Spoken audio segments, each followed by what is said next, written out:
என்னுடைய சேனலை இப்போதான் ஃபர்ஸ்ட் டைமாக பார்க்குறீங்க அப்படின்னா சப்ஸ்கிரைப் பண்ண மறந்துடாதீங்க. பக்கத்தில் இருக்க பெல் ஐக்கானை கிளிக் பண்ணிக்கோங்க.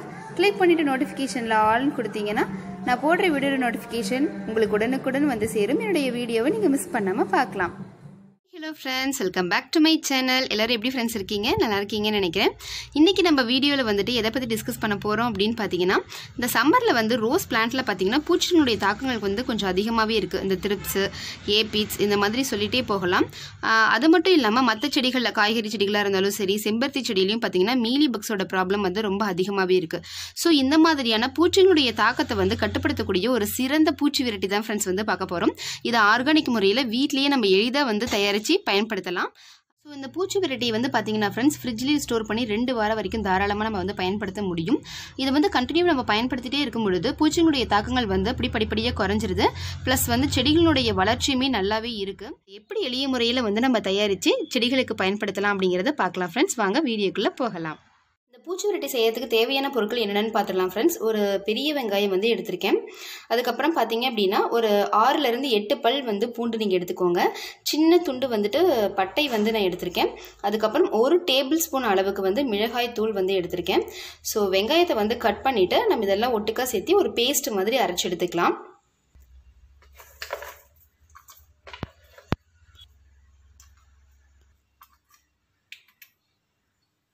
அரைக்கும் போது இதில் வந்து பார்த்தீங்க அப்படின்னா நீங்கள் 1 கப் அளவுக்கு வந்து தண்ணியை சேர்த்து வந்து நீங்கள் அரைச்சிக்கோங்க. பாருங்கள் ஃப்ரெண்ட்ஸ், இந்த அளவுக்கு வந்து ஃபைன் பேஸ்ட்டை வந்து அரைச்சி எடுத்துக்கோங்க. வந்து பார்த்தீங்கன்னா 1 லிட்டர் அளவுக்கு தண்ணி கலந்து வச்சிடலாம். இந்த அளவுக்கு 1 லிட்டர் அளவுக்கு தண்ணி வந்து கலந்து வச்சாச்சு ஃப்ரெண்ட்ஸ். இது வந்து நீங்கள் பார்த்தீங்கன்னா ஒரு 24 மணி நேரம் வந்து அப்படியே வந்து விட்டுடலாம். விட்டுட்டு வடித்து அதுக்கப்புறம் நீங்கள் ஸ்ப்ரே பண்ணி விடலாம்.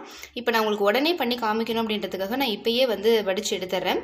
நீங்கள் பயன்படுத்தும் பொழுது வந்துட்டு ஒரு நாள் விட்டுட்டு இதை அப்படியே மூடி போட்டு வச்சுருங்க. வச்சுட்டு அதுக்கப்புறமா நீங்கள் வந்து வடிகட்டி அதுக்கப்புறம் பயன்படுத்தலாம். அப்போ இன்னுமே நல்ல ஒரு பெஸ்ட்டான ரிசல்ட் வந்து கிடைக்கும். நான் வந்து இப்போ ஒரு 2 மணி நேரம் மட்டும் இதுலேயே வந்து அப்படியே இருக்க மாதிரி மூடி வச்சிடுறேன். வந்து ஓப்பன் பண்ணி பார்த்துடலாம் ஃப்ரெண்ட்ஸ். கொஞ்ச நேரம் ஆயிடுச்சு. ஸோ அப்போ அந்த நெடி வந்து தாங்கவே முடியல, மூக்கில் வந்து அப்படியே ஏறுது. இதில் வந்து ஏன்னு பார்த்தீங்கன்னா வெங்காயம் பூண்டு 2லேயுமே சல்ஃபர் கண்டென்ட் வந்து இருக்குது. அதே மாதிரி மிளகாயில் வந்து பார்த்தீங்க அப்படின்னா கேப்சைசின் அப்படின்ற ஒரு சப்ஸ்டன்ஸ் வந்து இருக்குது. இது எல்லாமே வந்து ஒரு காரத்தன்மையை வந்து ஏற்படுத்தக்கூடிய ஒரு சப்ஸ்டன்ஸ். ஸோ செடியில் இருக்கக்கூடிய அந்த பூச்சிகள் வந்துட்டு அதனால் கண்டிப்பாக அஃபெக்ட் ஆகிட்டு நமக்கு செடிகளை வந்து பாதுகாத்து கொடுக்கும் இந்த பூச்சி விரட்டி. இப்போ இதை வந்து நல்லா நம்ம வடித்து எடுத்துடலாம்.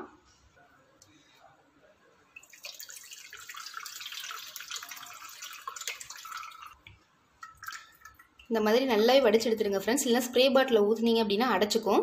இந்த மேலே திப்பி மாதிரி இருக்கு இல்லைங்களா, இதை வந்து இந்த எறும்புகள் இருக்கிற இடத்துல அந்த மாதிரிலாம் போட்டு விட்டீங்க அப்படின்னாவே பூச்சிகளுடைய தொல்லைகள் வந்து இருக்காது. அதையும் நீங்கள் பயன்படுத்திக்கலாம். இதுலேயே வந்து ஃப்ரெண்ட்ஸ் கொஞ்சமாக 1 டீஸ்பூன் அளவுக்கு வந்து நான் நீம் ஆயில் வந்து சேர்த்திக்கிறேன்.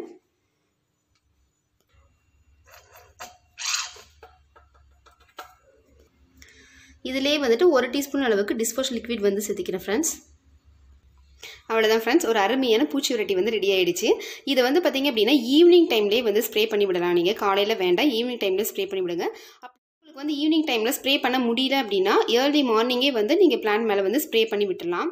பாருங்கள் ஃப்ரெண்ட்ஸ், இந்த மொட்டை மேலே பாருங்கள் எத்தனை வந்து அந்த பூச்சி தாக்கங்கள் வந்து இருக்குன்னு. ஏபிட்ஸ் ப்ராப்ளம் பாருங்கள், இந்த இதில் எறும்புகள் வந்து கூட இருக்குது அது கூடவே. ஸோ இந்த மாதிரியான உங்களுடைய ரோஜா செடியில் இந்த மொட்டுக்கள் மேலே இந்த மாதிரியான பூச்சினுடைய தாக்கங்கள் வந்து இருந்தாலும் சரி, அப்படி இல்லைன்னா இந்த செடிகளில் வந்து பார்த்தீங்க அப்படின்னா thrips-னுடைய அட்டாக் வந்து எனக்கு அதிகமாகவே இருந்தது. இப்போ கொஞ்சம் கொஞ்சமாக வந்து செடிகள் புது இலைகள்லாம் பார்த்தீங்க அப்படின்னாவே நல்லா அந்த thrips கண்ட்ரோல் ஆகிட்டு வந்துட்டுருக்கு. இன்னும் வந்து சில இடத்துலலாம் வந்து thrips-னுடைய தாக்கங்கள் வந்து இருக்க தான் செய்யுது ஃப்ரெண்ட்ஸ். இங்கே பாருங்கள், இலைகளே வந்து கொஞ்சம் சுருண்டு போய் இந்த மாதிரி இருக்குது. ஸோ இதெல்லாம் வந்து thrips-ஓட அட்டாக் தான். இலைகள் இது வந்து நல்லா நம்ம பண்ணி பார்த்தோம்னா தெரியும், ரொம்ப சின்ன சின்னதாக இருக்கும் அந்த பூச்சி. இப்போ இங்கே பார்த்தீங்கன்னா தெரியும் எவ்வளோ வந்து thrips-னுடைய அட்டாக் வந்து இருக்குது அப்படின்ட்டு. இது வந்து அதே செடி தான், கீழ்ப்பகுதியில் வந்து புதுசாக வந்து தண்டுகள் வந்து எடுத்து வந்தது. அதில் வந்து பார்த்தீங்கன்னா இந்த அளவுக்கு வந்து thrips அட்டாக் இருக்குது. ஸோ இது மேலே வந்து நீங்கள் என்ன பண்ணி விடலாம், நல்லா வந்து ஸ்ப்ரே பண்ணி விடலாம். ஸ்ப்ரே பண்ணி விடும்பொழுது உங்களுக்கு பெஸ்ட்டான ரிசல்ட் இருக்குது. மற்ற இடத்துலலாம் வந்து பார்த்தீங்க அப்படின்னா கொஞ்சம் கொஞ்சமாக அந்த தாக்கங்கள் வந்து குறைஞ்சிட்டே வருது. நல்லாவே ரிசல்ட் இருக்குது இது. ஸோ நான் முன்ன சொன்ன மாதிரி ஈவினிங் டைமே வந்து நல்லா ஸ்ப்ரே பண்ணி விடுங்க. உங்களுக்கு இதனுடைய கரைசல் வந்துட்டு மிச்சம் இருந்தது அப்படின்னா நீங்கள் தாராளமாக நான் முன்ன சொன்ன மாதிரியே ஃப்ரிட்ஜில் வந்து சேவ் பண்ணி வச்சு நீங்கள் வந்து ஒரு 2 வீக்ஸ் அளவுக்கு வந்து பயன்படுத்தலாம். எத்தனை நாளைக்கு ஒரு முறை இதை நீங்கள் பயன்படுத்தலாம் அப்படின்னு பார்த்திக்கலாம். உங்களுடைய செடிகளில் வந்து பூச்சிகளுடைய தாக்கங்கள் வந்து ரொம்ப அதிகமாக இருக்க பட்சத்தில் நீங்கள் 3 days ஒன்ஸ் வந்து நீங்கள் தாராளமாக வந்து பயன்படுத்தலாம். ஸோ இந்த சைட்லேயும் வந்து பார்த்திங்க அப்படின்னா இலைகள் எல்லாமே சுருண்டு தான் இருக்குது. தண்டு பகுதியிலையுமே இலைகளே உங்களுக்கு கொட்டிட்டா கூட தண்டு பகுதியில் கூட நீங்கள் நல்லா ஸ்ப்ரே பண்ணி விடுங்க. எறும்புகள் தொந்தரவு இருந்தாலும் சரி, இது எல்லாமே நல்லா ஸ்ப்ரே பண்ணி விடும்போது நல்ல ரிசல்ட் வந்து இருக்கும். இது வந்து கொஞ்சம் எரிச்சல் தன்மை இருக்கிறதுனால நீங்கள் வந்து மாஸ்க் வந்து போட்டுக்கோங்க. அப்படி இல்லைனா கையும் வந்து கொஞ்சம் எரிச்சல் கொடுக்குது. ஸோ நீங்கள் வந்து க்ளவுஸ் வந்து யூஸ் பண்ணிக்கோங்க சென்சிட்டிவ் ஸ்கின்னாக இருக்கவங்க. ரோஸ் செடியில் மட்டும் இல்லாமல் என்னுடைய கத்திரிக்காய் செடியிலையும் பார்த்திங்க அப்படின்னா மீலிபக்ஸ் வந்து ப்ராப்ளம் வந்து ரொம்ப அதிகமாகவே இருக்குது.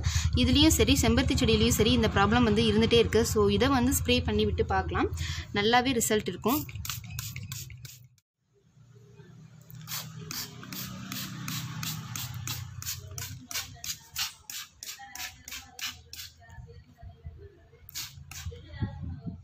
ஓகே ஃப்ரெண்ட்ஸ், இந்த வீடியோ வந்து உங்களுக்கு ரொம்ப யூஸ்ஃபுல்லாக இருந்திருக்கும்னு நினைக்கிறேன். பிடிச்சிருந்தா குட்டியை லைக் கொடுங்க. யாருக்காவது யூஸ்ஃபுல்லாக இருக்குன்னு நினச்சிங்கன்னா ஷேர் பண்ணுங்கள். சப்ஸ்கிரைப் பண்ண மறந்துடாதீங்க. என்ன டவுட்டாக இருந்தாலும் கமெண்ட் பாக்ஸில் கமெண்ட் பண்ணி கேளுங்க ஃப்ரெண்ட்ஸ். கண்டிப்பாக இந்த பூச்சி வெரைட்டி உங்கள் செடிகளில் ட்ரை பண்ணி பார்த்துட்டு எப்படி ரிசல்ட் இருந்ததையும் கண்டிப்பாக சொல்லுங்கள். ஓகே ஃப்ரெண்ட்ஸ், நம்ம நெக்ஸ்ட் வீடியோவில் பார்க்கலாம். தேங்க்யூ.